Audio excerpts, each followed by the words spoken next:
हमारा चिंतन गीता अध्याय 10 श्लोक 4 और 5 दोनों पे एक साथ चल रहा है। क्षमा बुद्धि ज्ञानम सम्मोह है क्षमा। क्षमा की हम जो बात कर रहे हैं तो व्यक्ति भूल करे उसको क्षमा कर दो, लेकिन आधुनिक युग में भगवान श्री कृष्ण की नीति के हिसाब से हम कहें तो भूल दो प्रकार की होती है। एक अनजान में हो फोली, और दूसरी जानबूझकर की गई हो, बुरी नीयत से की गई हो। पहले प्रकार की भूल को क्षमा करना व्यवहारिक है। जो यहाँ प्रभु ने कहा है, व्यक्ति की नीयत बुरी न हो, गलती से हो गया तो उसको क्षमा कर दो। लेकिन जब आपको पता चले कि ये जानबूझकर किया जा रहा है, प्लानिंग के साथ हो रहा है, उसको बार बार क्षमा कर देना कई बार जीवन की बहुत बड़ी भूल हो बन जाती है। यह हमें याद रखना चाहिए। वहां तो हमें हरदम सावधान रहना पड़ेगा। न केवल सावधान रह करके हमारी अपनी रक्षा करनी पड़ेगी, लेकिन जो प्लानिंग के साथ बुरी नीयत से आया है उस व्यक्ति को निरस्त करने का सामर्थ्य भी दिखाना पड़ेगा। नहीं तो ऐसे व्यक्ति के सामने क्षमा भाव वो मूर्खता है। ऐसे दुष्ट को क्षमा करना मूर्खता है। लेकिन यहां हम एक बात और अवश्य कहेंगे कि क्षमा करने से शांति तो जरूर मिलती है। जब तक हम क्षमा नहीं करते तब तक सामने वाला व्यक्ति हमारे मन पर मंडराते रहता है कि उसने मेरे साथ ऐसा किया, उसने मेरे साथ ऐसा किया। तो जब क्षमा कर देते हैं तो हम शांत हो सकते हैं। आगे प्रभु ने कहा सत्यम। कितनी सूत्रात्मक व्याख्या की है महापुरुषों ने कि हम सत्य सत्य कितनी बार बोलते हैं, लेकिन हमने कभी इसकी व्याख्या समझने का प्रयास किया कि सत्य क्या है।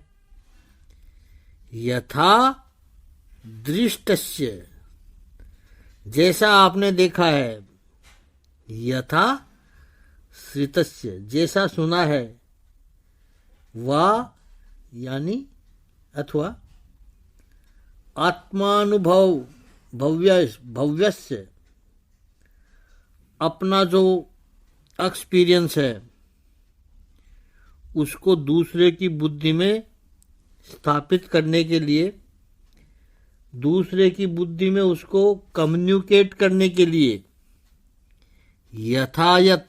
यथा तत् एज इट इज, जो वाणी का उच्चारण किया जाता है वाणी का, उसको सत्यम उच्यति। जैसा हमने अनुभव किया है वैसा ही वैसा का वैसा।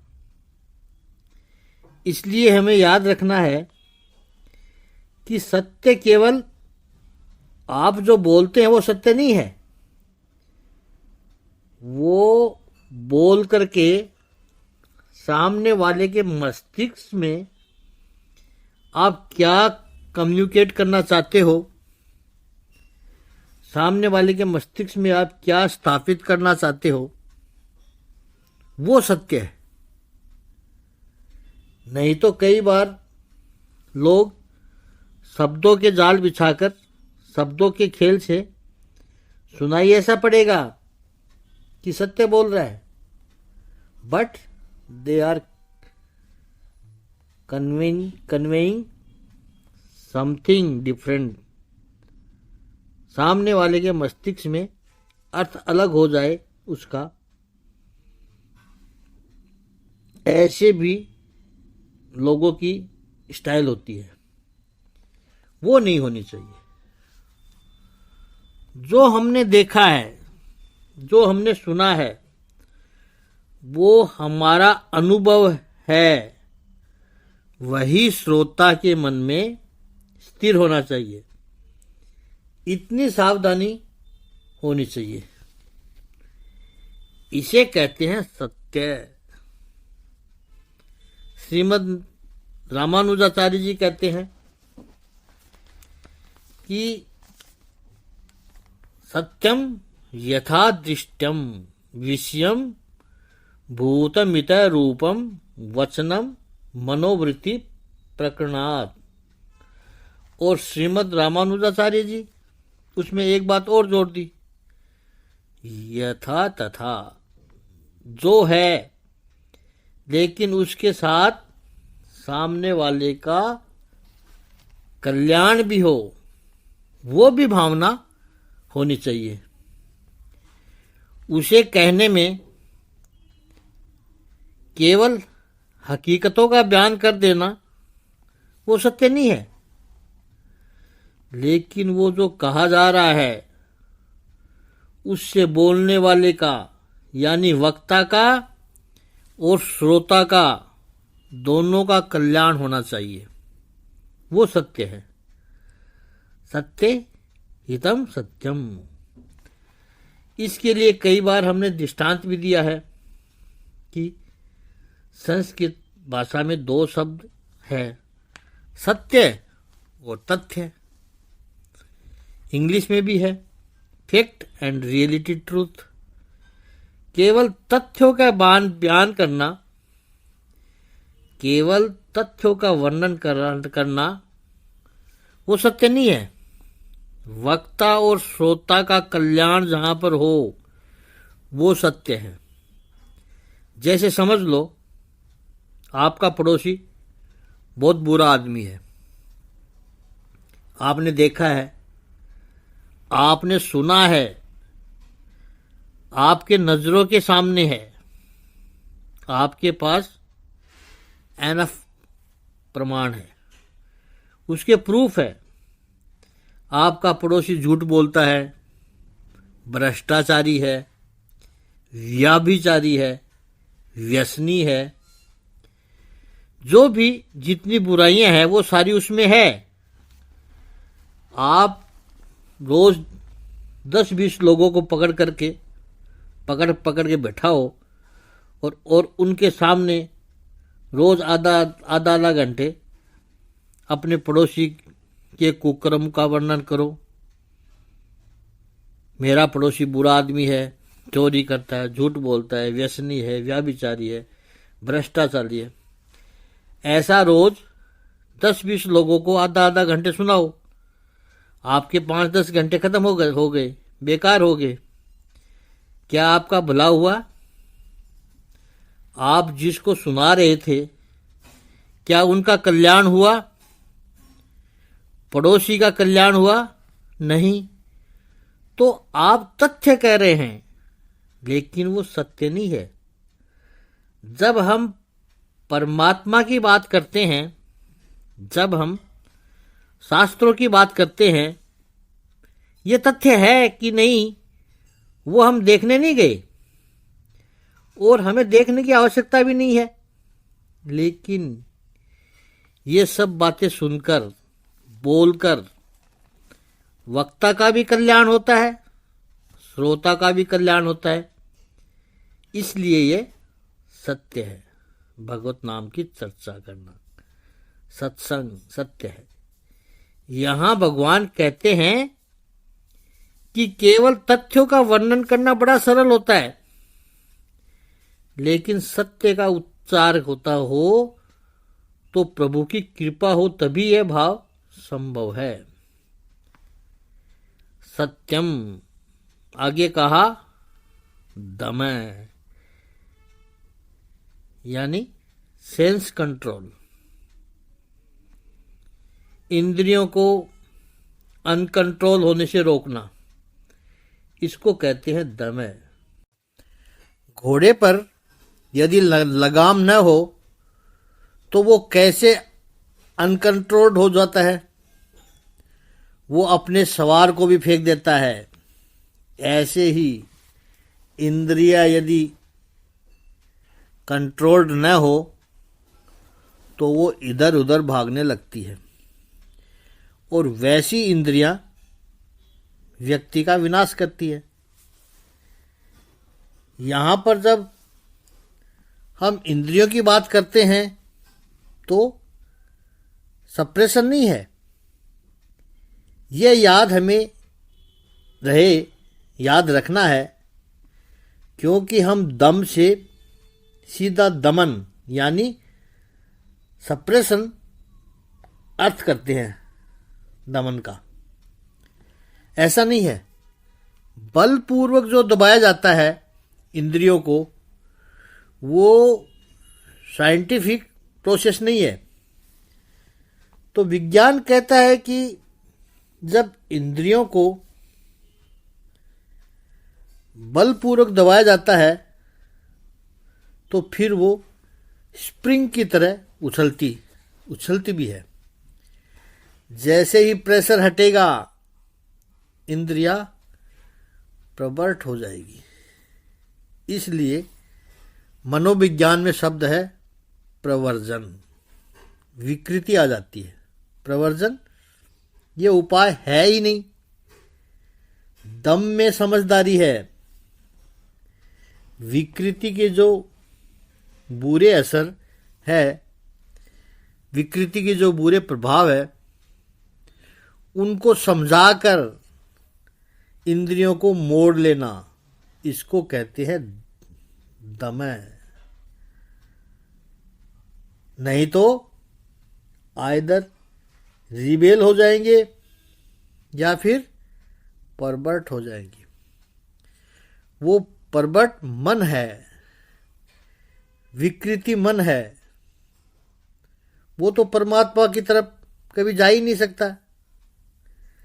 जिसका मन विकृत हो गया वो परमात्मा की तरफ नहीं जा सकता। आप देखो, किसी को कहा जाए खबरदार तो नहीं मिठाई खाई, उसके साथ जबरदस्ती करनी है कि मुझे मिठाई नहीं खानी है, मुझे मिठाई नहीं खानी है। छोटे बालक को कहो कि चॉकलेट नहीं खानी है, जब कहोगे चॉकलेट नहीं खानी है तो दिन भर वो चॉकलेट के बारे में सोचता रहेगा, उठते बैठते जागते सोते।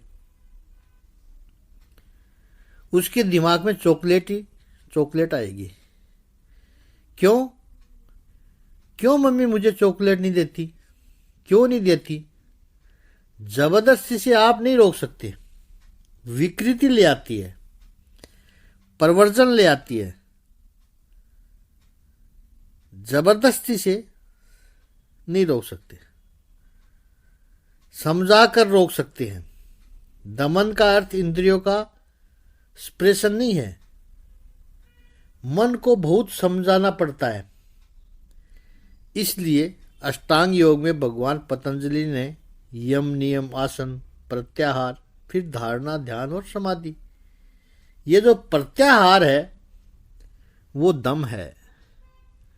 प्रत्येक इंद्रियों का एक अपना आहार होता है, वो दम है। इंद्रियों का विषय ही उसका आहार है। उसे जैन दर्शन में प्रतिक्रमण कहा है। प्रतिक्रमण यानी टर्न अबाउट, यानी यू टर्न लेकर वापस आ जाओ। बस चले गए हो, भूल का पता चला, कोई बात नहीं, अब आगे बढ़ने की आवश्यकता नहीं है, जस्ट टर्न अबाउट। यह बड़ी सुंदर बात है। इंद्रियों के विषय के पीछे दौड़े दौड़े फिर उस समय पता चला कि उनके पीछे दौड़ने से क्या हुआ, कुछ भी तो नहीं हुआ। तो फिर इंद्रियों को समझाकर यू टर्न लेकर वापस आ जाओ। प्रत्याहार ही दमन है। आगे कहा है क्षमय। जैसे दम इंद्रियों का है, छम मन का है, छम है। मन को भी बहुत दबाना मत, न इंद्रियों को बहुत ज्यादा दबाना है, न मन को बहुत ज्यादा दबाना है। मन को समझाना है। मन जो है वो बालक जैसा है। मन कभी नेगेटिव बात समझता ही नहीं है। ये बहुत ध्यान से सुनिएगा आप। अधिकतर संप्रदाय जो हम देखते हैं उसमें मन को नेगेटिविटी से इतना भर दिया जाता है, इसलिए परिणाम कुछ नहीं मिलता। संप्रदायों में जब लोग जाते हैं तो क्या होता है, उनको एक लिस्ट पकड़ा दी जाती है, डूज एंड डोंट्स, उसको पकड़ा दिया जाता है। ये करो और इतना इतना मत करो। डूज एंड डोंट्स, ये करो और इतना इतना मत करो। और न करो की भी लिस्ट इतनी लंबी होती है, यह मत करो, वो मत करो। इस संप्रदाय में आए हो तो ये मत करना, ये करने से पाप लगता है, मत करो कि इतनी लंबी लिस्ट है। याद रखना है कि वो कहीं से कहीं करेंगे, छिपके भी करेंगे। एक्चुअली भी न कर पाए तो मानसिक रूप से विकृति करेंगे। जबरदस्ती यदि एकादशी का उपवास किया जाए कि आज का व्रत रखना है, आज कुछ भी नहीं खाना है, तो दिन भर वो भूखा रहेगा। जबरदस्ती से आप उसको भूखा रखोगे। रात को जैसे ही सोएगा उसको नींद तो आएगी नहीं, सपने में अच्छी से अच्छी होटल में जाकर खूब खाना खाकर आएगा। वो शरीर को तो आपने रोक लिया, लेकिन उसके मन को कैसे रोक पाओगे? ये मन का श्रम है, इसको समझो। प्रवर्जन तो नहीं चलेगा। प्रवर्जन तो बहुत व्यक्ति को परेशान कर देता है। और परवर्ट माइंड, विकृत मन, कभी भी परमात्मा में लगेगा ही नहीं। जो बात आप अपने बच्चों से करवाना चाहते हो, आप चाहते हो कि आपके बच्चे वो करे, तो उनको बोलो ऐसा मत करना। आप कहोगे मत करना तो वो खास करके करेंगे। इस पर और अभी चिंतन हम कल करेंगे। आज इतना ही। ओम श्री आनंद कंद भगवान की जय। ओम श्री शांति स्वरूप भगवान की जय।